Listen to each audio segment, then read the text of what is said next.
Today, trial in Tripoli is a catastrophe. It is a joke. The court in Tripoli, it does not differ very much from the ISIS, that means Daesh courts in Darna or in Sirte, because Tripoli is controlled by a Islamic fundamental terrorist group, which is called the Al-Jama'a Al-Muqatila, which is the Libyan branch of Al Qaeda. And if you can see, the trial does not represent any it has no justification whatsoever. For example, brother Saif al-Islam al-Gaddafi is sentenced in absentia, although he is in prison in the Zintan. So that this gives you an impression what is the situation in Libya. Libya is disintegrated country. Every city has its own rules. Tripoli is controlled by this Islamic fundamentalist group. They could not bring a prisoner who is in Zintan to the court in Tripoli, and they make this sort of sentence. The death penalties, which is done for the great Libyan leaders, they are politicians, they are academic person, they are the leader of security service of Libya, and in all means it is a political trial. And I think I call upon the international community to look at the Libyan situation. The Libyan are facing a real catastrophic humanitarian situation, and this trial today is part of it.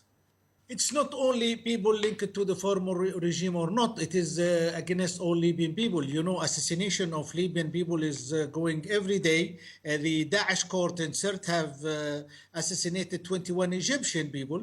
In Darna, every day people are assassinated. And also in Giryan, in Sobrata, in Tripoli, in Musrata, everywhere. And so what is happening is a crackdown for the Libyan people.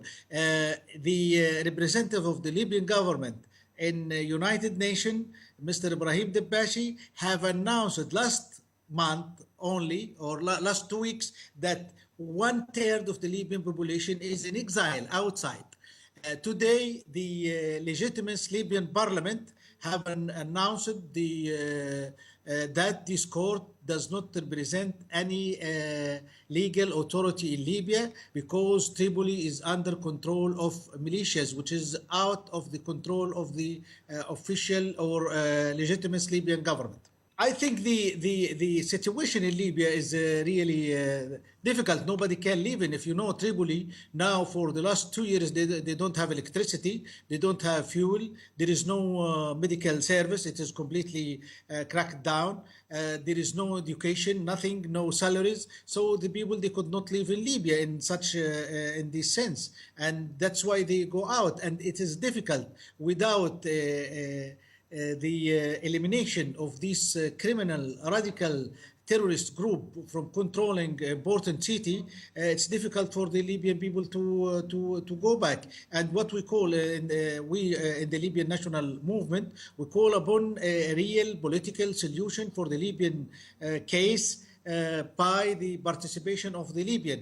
And I think the international community have the moral responsibility, the political responsibility for what is happening in Libya, because what happens in Libya is a direct result of the intervention of the Western countries and the NATO against a peaceful country, Libya, which was a stable country, almost no crimes at all. Libyan can live with their houses open doors, and now if you go on the street, you could be kidnapped, you could be killed, you could be assassinated. And this court is a sort of theater-like thing. It's not it really reflect what is going on in Libya.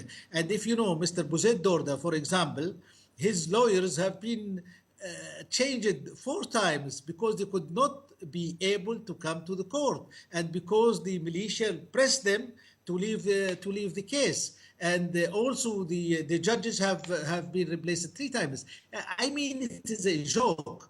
And I can say one word about these great Libyan people in prison in the hands of these militias. They are people who have served for peace, for stability in Libya, for peace in the world. For example, Brother Saif al-Islam have worked a lot to relieve and release hostages, Western hostages from Philippines, from Africa, and he have formed the humanitarian society which is called Gaddafi Society for Human Rights. Brother Buzaid Dorda or Brother Baghdadi Mahmoudi or Dr. Sharif, they are intellectuals and they are politicians, and they have acted a lot for the world, not only for Libya. In Africa, they have solved a lot of problems in Africa. And I call upon the leaders of African countries, of European countries, of the all countries to look at the case of those innocent and good Libyan people who are in prison and who are tried today. And also, I give my condolences with the families of the victims of this trial today. Yes, we have all the most of the national Libyans who are opposing politically against the existing militias in Libya. We have formed this national movement, and we try with the political, peaceful, human rights activities to act against these terrorist groups, and we put our hands in the hands of the Libyan people, honor Libyan people who work for their country and for the stability of Libya and stability of the world. And what our aim is to bring back a country, a Libyan country, unified, stable, and secure. And this is it's important not only for Libya, but for the region and for the world. If you have an unstable, big country like Libya, which the almost half of the southern shore of the Mediterranean is ruled by terrorists and criminals. It's not only affect the situation in Libya, but also it will be reflected on the stability in the Mediterranean area, in Europe, in Africa, and everywhere. And now is the safe haven for terrorists from all over the world is in Libya. They come from everywhere, from Chechnya, from Eritrea, and from Africa, from everywhere to be trained and armed in Libya and sent to Tunisia, to Algeria, to Syria. And Libya now is the, I can say, the factory which built terrorists.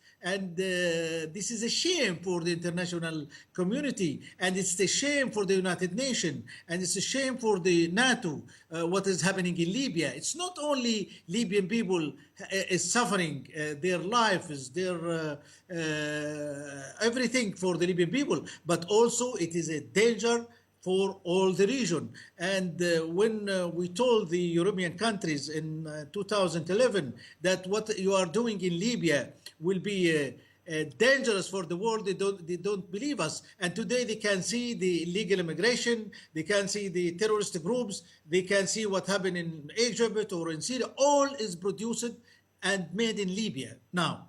Of course, we have security concerns, but no problem. You can mention that. And now we are trying to build a coalition in the Arab countries to fight terrorism. And I think Egypt now have a leading role in fighting terrorism and fighting terrorist groups. And the Libyan case, Egyptian case, Syrian case, Algerian case, Tunisian case is one case because we are facing criminals. And of course, I will be glad to work with all Arab countries and African countries and cooperate with them. We are a political movement. We are looking for a peaceful solution for our country. We want to stop the killing in Libya. We want to stop the fire, ceasefire immediately in Libya, and to end this war in Libya. And I will take this opportunity to call upon the Russian government and the President Putin and the Prime Minister and everybody responsible and our friend country, Russia, to look at the Libyan case and to help the Libyan people. And all the Libyan people think that Russia can do a lot of things for them, not only for Libya, but for the world and for the safety and security of international community.